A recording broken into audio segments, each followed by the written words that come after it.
They kicked me out over a small mistake, saying you're no longer family. 10 years later, Grandpa's will revealed who really owned the family empire. The day my family disowned me, it was raining. I remember that detail clearly, the way the water streamed down the windows of Harrison Industries' executive conference room. While inside, my father's face turned an alarming shade of red. "Incompetent," he shouted, slamming a stack of papers onto the polished table. "Do you have any idea what your mistake could have cost us?" I stood there, 22 years old and fresh out of business school, trying not to cry. "Dad, I can fix it. The contract isn't final yet." "Fix it?" My older brother Michael's laugh was cruel. "You nearly sold our shipping division for half its value. There is no fixing that kind of stupidity." The mistake they were talking about was a draft contract I'd prepared for the sale of Harrison Maritime, one of our smaller divisions. I'd accidentally used outdated valuation figures, ones that didn't include our recent fleet expansion. The error was caught before any real damage was done. But to hear my family tell it, I'd nearly destroyed a century of Harrison family business. "I trusted you with this," my father continued, his voice dropping to something even worse than yelling, disappointment. "I gave you a chance to prove yourself, and this is how you repay that trust." I tried to explain that I'd been working 80-hour weeks, that I'd been trying to handle both the maritime deal and the new tech acquisition they dumped on my desk. But excuses didn't matter in the Harrison family. Results were all they cared about. "Jack." My mother's voice from the doorway made us all turn. She stood there in her perfect channel suit, looking more like a CEO than the socialite she pretended to be. "The board is waiting." My father straightened his tie. "We'll finish this discussion later." But we didn't. That evening, I was called to my father's study, the room where 3 generations of Harrison men had made the decisions that built our family empire. The leather-bound books and old oil paintings seemed to watch disapprovingly as my father delivered his verdict. "You're done here," he said without preamble. "The board has lost confidence in your judgment. Your position at Harrison Industries is terminated, effective immediately." I felt like I'd been punched. "Dad, please. It was one mistake, a mistake we can't afford." He wouldn't even look at me. "You'll receive 6 months severance. After that, you're on your own." "You're firing me?" "I'm your daughter, which is exactly why this hurts so much." He finally met my eyes.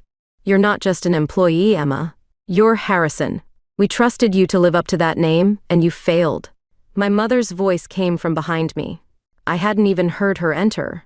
"We've arranged a position for you at your uncle's firm in Seattle, far enough away that this incident won't reflect badly on the family." I turned to face her, shocked. "You want me to leave New York?" "Want has nothing to do with it." Her perfectly painted lips barely moved. "The decision has been made. Your flight leaves tomorrow morning. And if I refuse," my father's voice hardened, "then you're on your own completely. No severance, no connections, no family support. Your choice." I looked between them, the parents who had pushed me toward business school, who had drilled the importance of the Harrison legacy into me since childhood. Now they were casting me aside over one mistake. "Some choice," I whispered. Only one person in the family stood up for me that night, my grandfather, Thomas Harrison Theo, the man who had turned our regional shipping company into a global corporate empire. He stormed into my father's study just as I was leaving, his weathered face dark with anger. "Jack, you fool," he growled at my father. "You have no idea what you're throwing away." But my father stood firm. "Dad, the board has already?" "The board?" Grandpa's laugh was bitter. "You mean those yes men you surrounded yourself with? The ones who forgot what built this company in the first place?" I had never seen my grandfather so angry. He turned to me, his expression softening. "Emma dear, come stay with me. We'll sort this out." But I was already shaking my head. The humiliation was too fresh. The pain too raw. "No, Grandpa. They've made their choice." I left that night, ignoring my mother's carefully planned Seattle arrangement.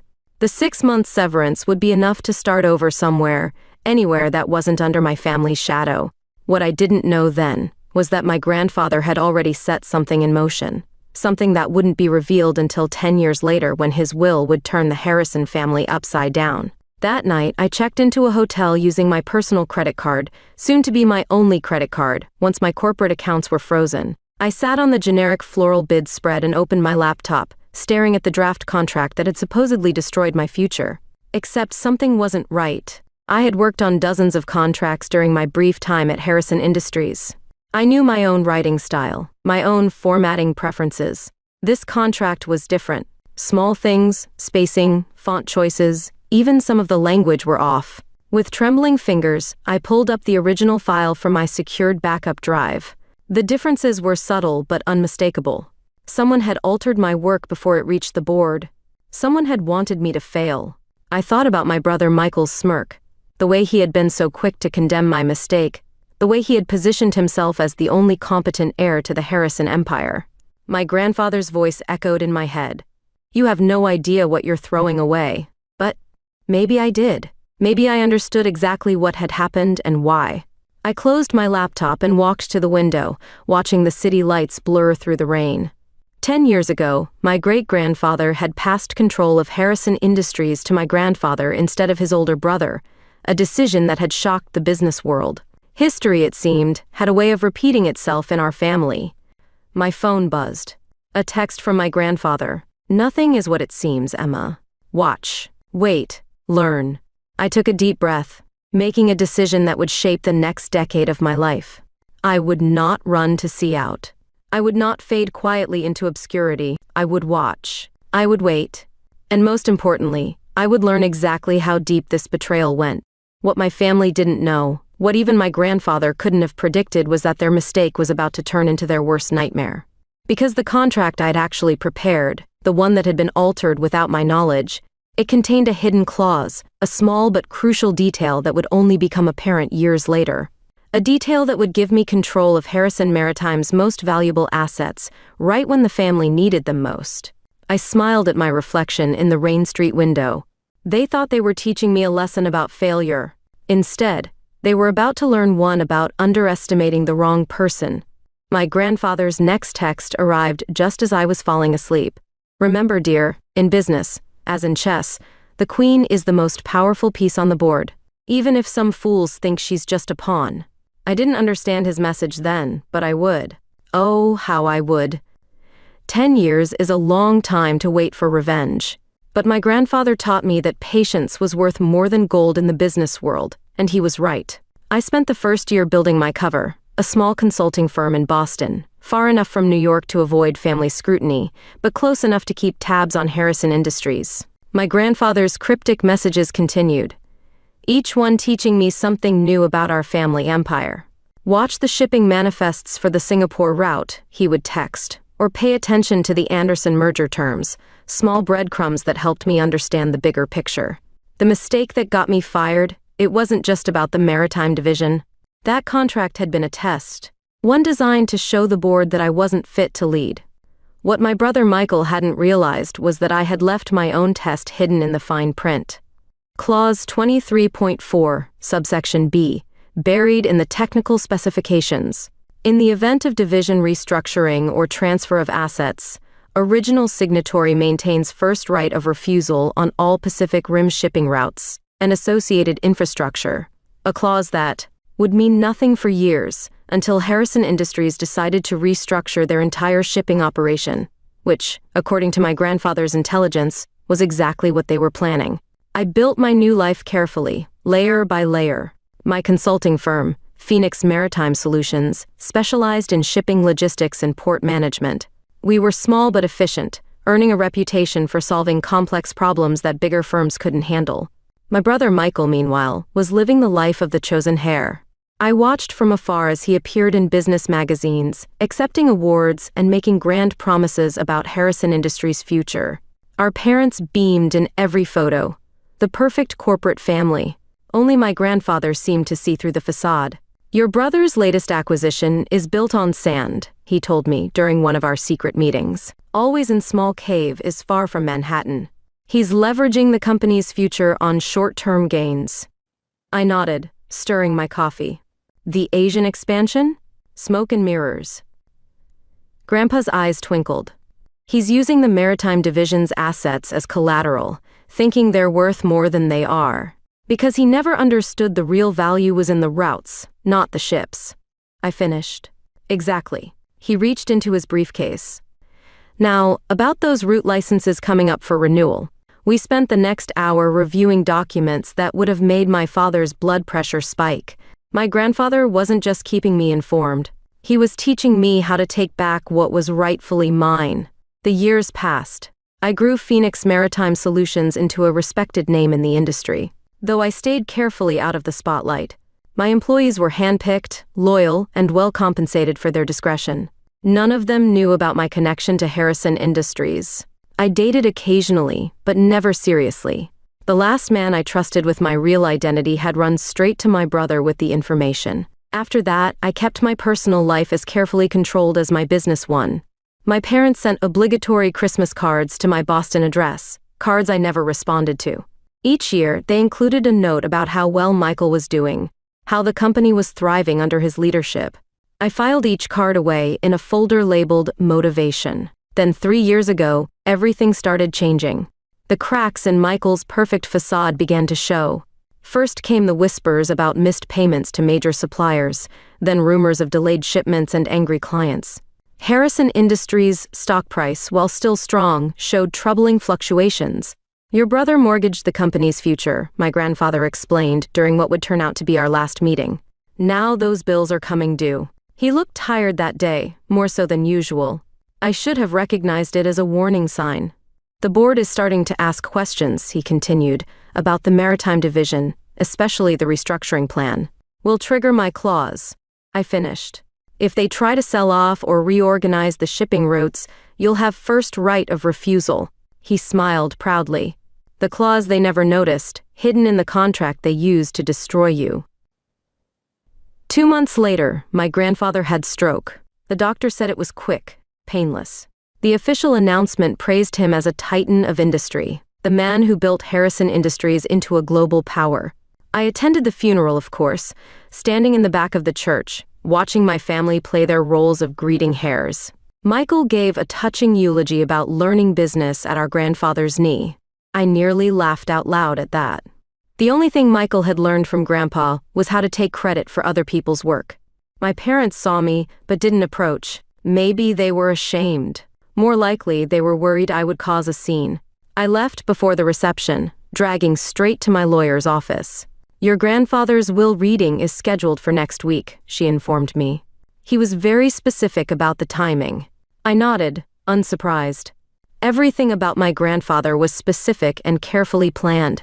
"All major shareholders and family members are required to attend in person," she continued. "No proxies allowed."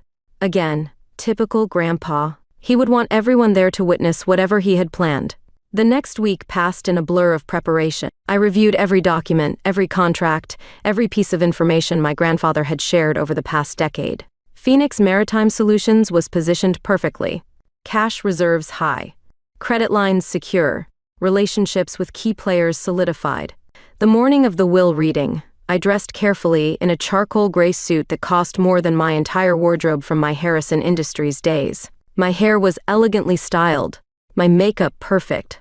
No one looking at me would see the scared 22-year-old who had fled in the rain 10 years ago. As I drove to the lawyer's office, my phone buzzed with an alert. Harrison Industries stock had dropped another 2 points in early trading. Rumors were swirling about their ability to meet next quarter's obligations. The timing, like everything else about this situation, was perfect. I parked my car and checked my reflection one last time. In my purse was a copy of the original maritime contract, the one with my hidden clause. In my briefcase were documents proving every mistake, every misstep, every bad decision my brother had made while playing corporate emperor. And in my head was 10 years' worth of knowledge about Harrison Industries operations, knowledge that was about to become very, very valuable. I stepped into the elevator watching the floor numbers climb. My grandfather's last text message played in my mind. "The game is won before the first piece moves." The doors opened onto a floor full of familiar faces frozen in shock. My father dropped his coffee cup. My mother's perfect mask cracked. And my brother Michael, the golden child, the chosen heir, turned white as a sheet. "Hello, family," I said calmly. "Shall we begin?" The conference room at Caldwell and Associates law firm crackled with tension. My family had arranged themselves exactly as I expected. Michael at the head of the table, our parents flanking him like royal advisors. The board members filled the remaining seats, all carefully avoiding my gaze. "Mr. Caldwell," my grandfather's personal attorney for over 40 years, cleared his throat. Before we begin, I should note that Thomas was very specific about the order in which his will should be read. He left detailed instructions. Yes, Michael interrupted. Can we get on with it? Some of us have a company to run. I'd get back a smile. In a few minutes, that statement would be hilariously ironic. Mr. Caldwell opened an envelope, his expression carefully neutral. Very well. This is the last will and testament of Thomas Harrison AI. The first few items were standard: personal belongings to various family members, charitable donations, arrangements for his staff. My mother dabbed at her eyes with a monogrammed handkerchief when he left her his antique jewelry collection. My father nodded approvingly at the size of the charitable endowments. Then came the part everyone was waiting for. Regarding Harrison Industries, Mr. Caldwell paused, adjusting his glasses. The situation is complex. Michael leaned forward. Complex how? The succession plan was clear. As interim CEO, Mr. Caldwell corrected. Your position, like many things, was temporary pending the reading of this will. The room went silent. I watched the color drain from my brother's face as Mr. Caldwell continued reading. To my grandson, Michael, I leave these words of wisdom. Power without understanding is like a ship without a rudder. You sought control but never learned why our company worked. You chased growth without appreciating the foundation that supported it. And most tragically, you betrayed your own sister to advance yourself. Michael shot to his feet. This is ridiculous. I didn't. Sit down. Mr. Caldwell said firmly. There's more. He pulled out another document, one I recognized, my original maritime contract. 10 years ago, a contract was deliberately altered to discredit Emma Harrison and force her removal from the company. I have here the original document along with proof of who made those alterations. My father's face had turned an interesting shade of purple. That's ancient history. The board's decision was based on falsified evidence, Mr. Caldwell finished. Evidence that Michael provided after tampering with his sister's work. The board members began murmuring among themselves. I noticed several of them eyeing the exits. Furthermore, Mr. Caldwell continued, the original contract contained a clause that becomes particularly relevant now. Emma, would you like to explain? All eyes turned to me. I stood slowly, smoothing my suit jacket. Clause 23.4. Subsection B gives the original signatory, me, first right of refusal on all Pacific Rim shipping routes and associated infrastructure in the event of division restructuring, which means nothing, Michael snapped. We're not restructuring the maritime division. Actually, I pulled out my phone displaying the morning stock alerts. You are the Singapore deal you announced last week? The one meant to save the company from the debt you've accumulated. It can't happen without restructuring the shipping operations, which means you need my approval. I finished. And you won't get. The room erupted in chaos. Board members were already on their phones, likely calling their lawyers. My mother had actual tears running down her face, ruining her perfect makeup. My father looked like he might have a stroke. Mr. Caldwell raised his voice over the din. There's more. From his briefcase, he produced a thick folder. Thomas Harrison's majority shareholding in Harrison Industries is hereby transferred in its entirety to his granddaughter, Emma Harrison. The silence that followed was deafening. Additionally, he continued, all voting rights associated with the family trust shares are to be exercised by Emma Harrison effective immediately. Michael collapsed back into his chair. This can't be legal. Dad, do something. But our father was staring at another document Mr. Caldwell had placed on the table. A detailed report of Harrison Industries' finances under Michael's leadership. Your grandfather spent the last 10 years documenting every mistake, every poor decision, every instance of mismanagement, Mr. Caldwell explained. He worked closely with Emma to understand the true state of the company while you were all believing your own press releases. I stepped forward, placing my own folder on the table. Phoenix Maritime Solutions, my company, has spent years building relationships with the clients you've been neglecting. We've secured contracts you didn't even know were available. And now you own us, my father whispered. No, I corrected. I own what's mine. What should have been mine 10 years ago before you chose to believe lies over truth? Mr. Caldwell cleared his throat. There's one final item, a letter Thomas wanted read aloud. He opened a sealed envelope and began reading. To my family, Power doesn't come from titles or boardroom theatrics. It comes from understanding your business, your people, and most importantly, yourself. 10 years ago, you cast aside the one person who truly understood what made Harrison Industries work. You chose flash over substance, greed over growth, betrayal over loyalty. Emma didn't just survive your betrayal, she thrived despite it.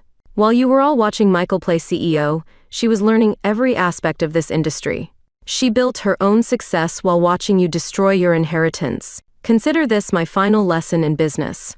True leadership isn't about who can grab power fastest. It's about who can wield it wisely. Emma, the company is yours. Make it what it should have been all along. To the rest of you, learn from this if you can.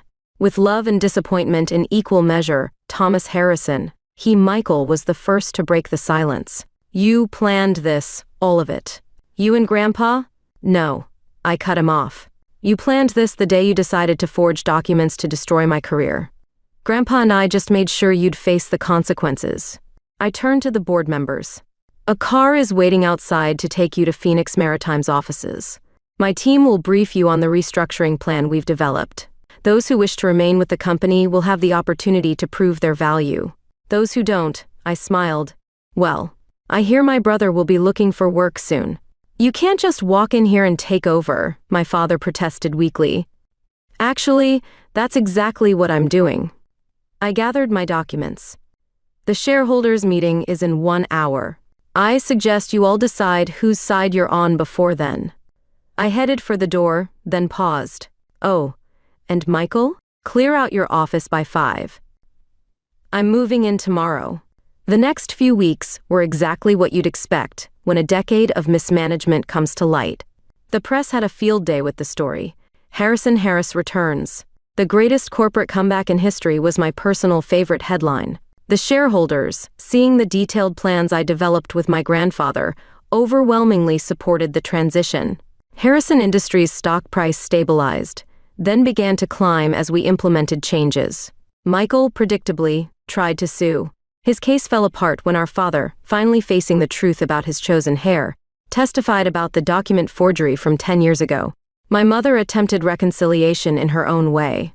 Lunch invitations, shopping offers, suggestions that we should all just move forward as a family. I declined every invitation. Some bridges, once burned, should stay ashes. 1 month after taking control, I stood in my grandfather's old office, my office now, looking out over the city. On my desk sat the contract that had started everything, framed as a reminder that sometimes losing is just winning in disguise. My phone buzzed, a text from an unknown number. I opened it to find a photo of my grandfather taken the day he caught Michael altering my work. He kept it all these years waiting for the right moment. Below the photo was a message scheduled to be sent after his death. The Queen has taken her throne. Checkmate, my dear. Checkmate. I smiled, touching the frame of that old contract. The family that cast me out had thought they were ending my story. Instead, they had only written its beginning. And now, finally, they understood exactly what they had thrown away.